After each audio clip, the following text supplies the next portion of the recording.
மடமையை கொளுத்தக்கூடிய நம்மளோட உணர்ச்சிகளை பயன்படுத்திக்கிட்டு வியாபாரம் பண்ணுறவங்களோட பொய்யை தோல்விச்சு காட்டுற ஒரு படம். ஆனால் அது ரொம்ப நேர்த்தியாக ஒருத்தர் எடுத்துருந்தன்றப்போ சும்மாவே நம்ம ஒரு நல்ல படம் பார்த்தோம்னா தூங்க மாட்டோம். உடனே பதிவு போடுறது என்ன, அதை பற்றி பேசுகிறது என்ன, அதை கிடைக்கிற மேடையிலலாம் பேசுகிறது என்னன்னு சொல்லும் பொழுது இது எனக்கு ரொம்ப நெருக்கமான ஒரு படமாக என்னுடைய தாட்ஸாக இருந்தது. என்னுடைய கிராமத்து மக்களை நான் அதுக்குள்ளே பார்த்தேன். என்னோட கிராமமும் என்னோட மக்களும் உள்ளுக்குள்ளே இருக்கும்போது என்னால் அதை விட்டு விடுபட்டு வெளியே போக முடியாமல் சரி அந்த படத்தை என்ன பண்ணலாம் அப்படின்றப்ப நல்லா இருக்கு இது ஏன் ஓடலைன்னு கூப்பிட்டு பேசும்போது அவர் இப்படி சொல்லும்போது அதை அந்த அந்த நேரத்தில் என்னை யாரும் நிறைய பேர் தூக்கி சுமந்துருக்காங்கல்ல, அப்போ நான் எனக்கு கிடைக்கிற வாய்ப்பப்போ நான் ஒருத்தனை தூக்கி சுமக்கணும்ல, அதானே தர்மம்.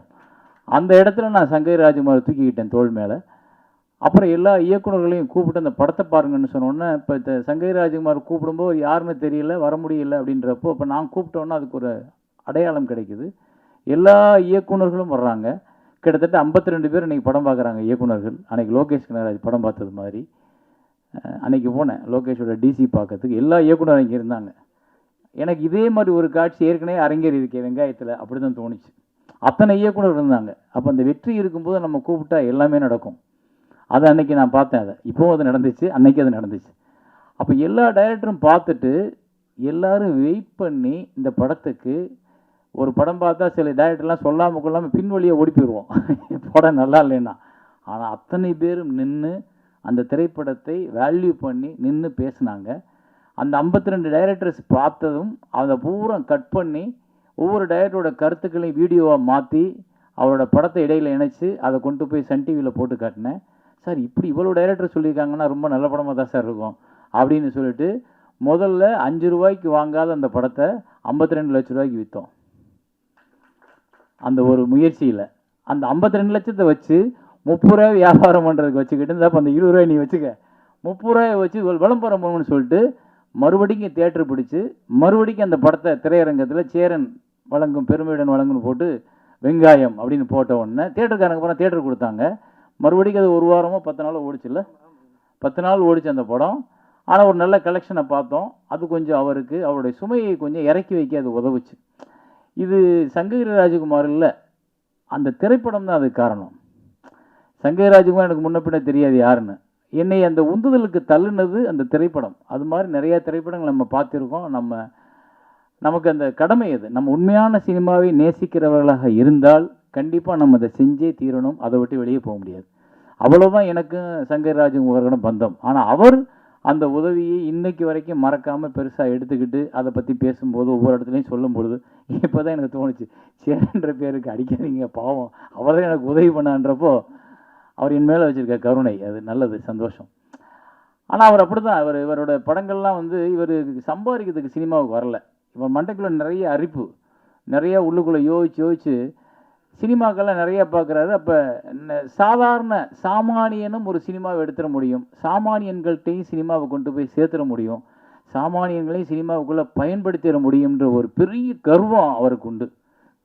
அவரோட அடுத்த படம் கூட பயாஸ்கோப் பார்த்தீங்கன்னா அந்த வெங்காயம் எடுத்த கதையவே ஒரு படமாக எடுத்திருப்பார்.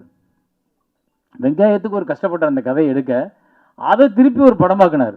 அந்த படமும் எனக்கு ரொம்ப ரசித்து பார்த்தேன். இது என்ன இப்படி இவ்வளோ இவர்கிட்ட ஒரு நல்ல நகைச்சுவை உணர்வு இருக்கும். அந்த நகைச்சுவை உணர்வு அந்த படத்துக்குள்ள இருந்துச்சு. அந்த ஆயா பாட்டி எல்லாரும் அதை பேசுனது எல்லாமே ரொம்ப.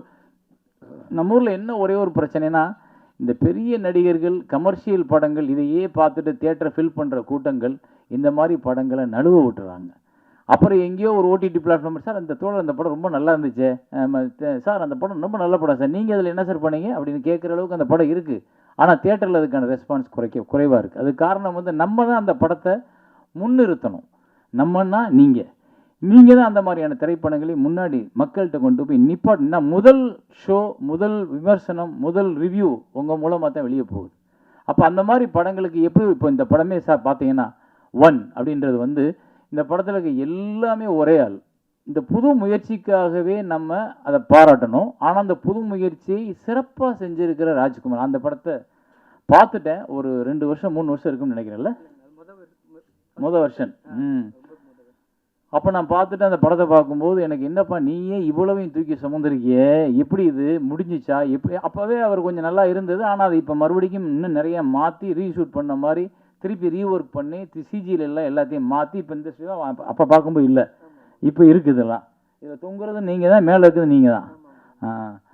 அந்த மாதிரி படத்தில் வந்தீங்கன்னா இப்போ நம்ம ராஜ்குமாராக தெரிவார், ஆனால் வேற வேற ஆளாக தெரிவார். அதுக்கு எவ்வளோ மெனக்கடணும் பாருங்க. ஒரே ஆள் நடித்து, ஒரே ஆள் இயக்கம் பண்ணி, ஒரே ஆள் ஒளிப்பதிவு பண்ணி, ஒரே ஆள் லைட்டு பார்த்து, ஒரே ஆள் எடிட் பண்ணி, ஒரே ஆள் சவுண்ட் ரெக்கார்ட் பண்ணி, இது எல்லாத்துக்கும் அவ்வளோ டைம் எடுக்கும். கிட்டத்தட்ட 3 வருஷம் 4 வருஷம்ன்றது உங்களுக்கு குறைவு. இன்னும் 10 வருஷம் கூட ஆகலாம் ஒரு சில படங்கள். அப்படிலாம் நடந்திருக்கு. ஸோ இந்த உழைப்பு உங்களை அடையாளப்படுத்தும். அப்புறம் இன்னொரு படம் இவர் ஒன்று பண்ணி வச்சிருக்காரு, இன்னும் ரிலீஸ் பண்ணலன்னு நினைக்கிறேன். அந்த காட்டுக்குள்ளே எடுத்த படம் என்ன படத்து பேர்? நெடும்பா. அதை நாங்கள் வந்து எங்கள் சீட்டு வச்சில் வாங்கி ரிலீஸ் பண்ணுறதுக்காக வாங்கினோம். அது ஒரு அற்புதமான படம். கண்ணீர் வந்துடும் கடைசியில். அது எல்லாரும் நடிச்சிருப்பாங்க. இவங்க அப்பா ஒரு தலை சிறந்த நடிகர். அவங்க அப்பாவை தான் எனக்கு வெங்காயத்தில் ரொம்ப பிடிச்சிச்சு. அந்த கூத்து பாட்டு பாடுறவராக இருப்பார். அந்த நடு ரோட்டில் மகளுக்காக பிச்சை எடுத்து ரோட்டில் நின்று பாடுவார். அந்த வேஷம் வந்து எக்ஸ்ட்ரானரி. அதே மாதிரி அவர் ஒவ்வொரு படத்திலும் நடிக்கிற. இப்போ கூட யாரோ ஒரு படத்தில் நடிக்க வச்சுருந்தாங்க, தண்டகாரண்யம். அதெல்லாம் பண்ணியிருந்தார். அவர் என்னன்னா, அந்த நெடும்பாவில் ஒரு குழந்தை என்ன பண்ணும், சிட்டிக்குள்ளே இருக்க குழந்தை தெரியாமல் வழி தவறி ஒரு வேனில் ஏறி ஒரு இடத்துல போய் இறங்கி ஒரு காட்டுக்குள்ளே போயிடும். அது பூரா காட்டு மனுஷங்க. அவங்களுக்கு இந்த பாஷையே தெரியாது. ஆனால் அந்த மனிதர்கள்ட்ட ஒரு குழந்தை மாட்டிக்கிறோம். அந்த குழந்தை மேலே ஒரு அன்பு வச்சுருவாங்க அந்த காட்டுவாசிகள். அவங்க என்ன பண்ணுவாங்க, ஒரு இடத்துல அந்த குழந்தைக்கு உடம்பு சரியில்லாமல் வந்தோன்னே இந்த பிள்ளையை காப்பாற்றுறதுக்கு அவங்களுக்கு தெரியாது. அந்த பிள்ளையை எப்படியாவது காப்பாற்றணும்ட்டு நகரத்தையே விரும்பாத காட்டுவாசி 4 பேர் 2 பேர் அந்த குழந்தையை தூக்கிக்கிட்டு நகரத்துக்குள்ளே வருவாங்க. பயங்கரமாக இருக்குது அந்த ஹாஸ்பிட்டலுக்குள்ளே போகிற சீனெல்லாம். அவ்வளோ கண் கலங்கிரும் மனிதர்களுக்கு. அப்படிப்பட்ட ஒரு படத்தையும் எடுத்து வச்சுருக்காரு. அதையும் இன்னும் ரிலீஸ் பண்ணலை. நான் வந்து ஒரு 12 வருஷத்துக்கு முன்னாடி படத்தை பார்த்துட்டேன். இவர் என்னன்னா எடுத்து வச்சுக்கிட்டே இருக்காரு. இவர் காசு யாருக்கு இருக்கா அவங்களுக்கு? ஏன்னா வெங்காயத்துக்கு வாங்கின கடனை இன்னும் அடைச்சி முடிக்கல. நீ அந்த ஆள் 2 பேரை கேட்டால் நாங்கள் கூட 2 படம் எடுத்துருவோம். அப்படி அவ்வளோ நெடும்பா ரொம்ப நல்ல படம் சார்.